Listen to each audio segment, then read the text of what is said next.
ইশতেহারটি একটি জনবান্ধব ইশতেহার এবং শিক্ষার্থী বান্ধব ইশতেহার। বাংলাদেশ জাতীয়তাবাদী দল আজকে যে ইশতেহারটি করেছে সেটি সম্পূর্ণ শিক্ষার্থী বান্ধব ইতিহাস।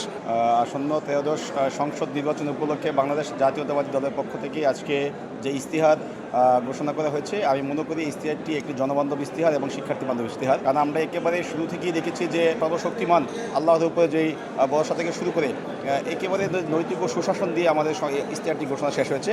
তো এখানে কিন্তু সকল বিষয়গুলো উঠে এসেছে। আমাদের এখানে নারীদের অধিকার কতটুকু থাকবে, আমাদের ক্ষুদ্র নৃগোষ্ঠী যারা আছে তাদের অধিকার কতটুকু থাকবে, আমাদের প্রান্তিক পর্যায়ে যারা লোক আছে তাদের কীভাবে হবে, আমাদের বেকার সমস্যা কীভাবে দূর করা হবে, এবং আমাদের যারা শিক্ষিত বেকার আছে তাদেরকে কীভাবে সহজে কর্মসংস্থান আওতায় আনা যায়, সকল বিষয়গুলো কিন্তু আজকের ইশতেহারের মধ্যে উঠে এসেছে। তো আমি মনে করি যেহেতু তারুণ্য নির্ভর বাংলাদেশ গড়ার জন্য যে বাংলাদেশ জাতীয়তাবাদী দল আজকে যে ইশতেহারটি করেছে সেটি সম্পূর্ণ শিক্ষার্থী বান্ধব ইতিহাস। আমরা মনে করি এই ইশতেহারটি যদি বাস্তবায়িত হয় তাহলে আগামীতে যে আমরা একটি নতুন বাংলাদেশ বিনির্মাণ করতে চাই সেই বাংলাদেশ বিনির্মাণ অনেকটাই সম্ভব হবে, এবং আমরা বিশ্বাস করি বাংলাদেশ জাতীয়তাবাদী দলের হাত ধরে আগামী 12ই ফেব্রুয়ারি যে নির্বাচন, সেই নির্বাচনে তারা সংখ্যাগরিষ্ঠ অর্জন করে সংসদে যাবে এবং সংসদে গিয়ে আজকের যে ঘোষিত ইশতেহার সেই ইশতেহারটি বাস্তবায়িত হবে।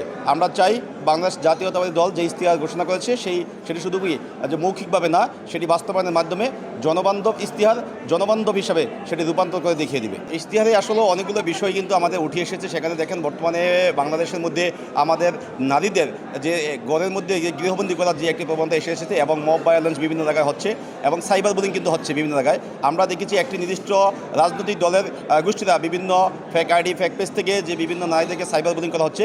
আমাদের এই বিষয়টি কিন্তু আজকে জাতীয়তাবাদী দলের যে ইশতেহার সেই ইশতেহারে কিন্তু এই বিষয়টির সম্পর্কে যে কঠোর ভাষায় বলা হচ্ছে, কেউ যদি সাইবার বুলিংয়ে জড়িত থাকে তাহলে তার বিরুদ্ধে যে আগামী সংসদে কঠোর আইন পাশ করা হবে। তা আমরা মনে করি এটির পাশাপাশি যে এখানে ছাত্র, যুবক, তরুণ, কৃষক থেকে শুরু করে ক্ষুদ্র নৃগোষ্ঠী যারা আছেন সকল বিষয়ই কিন্তু এখানে রয়েছে। বিশেষ করে যে নারীদের নারীবান্ধব যে একটি ইশতেহার এবং জনবান্ধব যে ইশতেহার সেটি কিন্তু আমাদের কাছে বিশেষভাবে অনুপ্রাণিত করেছে। আগামী 12ই ফেব্রুয়ারি যে নির্বাচন, সেই নির্বাচনে আমরা মনে করি বাংলাদেশ জাতীয়তাবাদী দল তারা সংখ্যাগরিষ্ঠতার ভিত্তিতে সংসদে যাবে, তাহলেই কিন্তু ইশতেহারগুলো শতভাগ বাস্তবায়ন করা সম্ভব হয়। জামাত ইসলাম পক্ষ থেকে অনেকগুলো ইশতেহার দেওয়া হয়েছে আমরা দেখেছি, কিন্তু আমরা বিগত দিনে রাজনৈতিক যেই বাস্তবতা বাংলাদেশে ছিল সেখানে কিন্তু ইশতেহারগুলোকে সঠিকভাবে বাস্তবায়ন করা হতো না। তো আমরা মনে করি যে এইবার একটি পরিবর্তিত পরিস্থিতির মধ্যে দিয়ে বাংলা যাচ্ছে এবং এই নতুন বাংলাদেশ বিনির্মাণের স্বপ্ন কিন্তু সবাই আছে। তো সবাই চেষ্টা করবে যার যার ইশতেহারগুলো বাস্তবায়নের জন্য।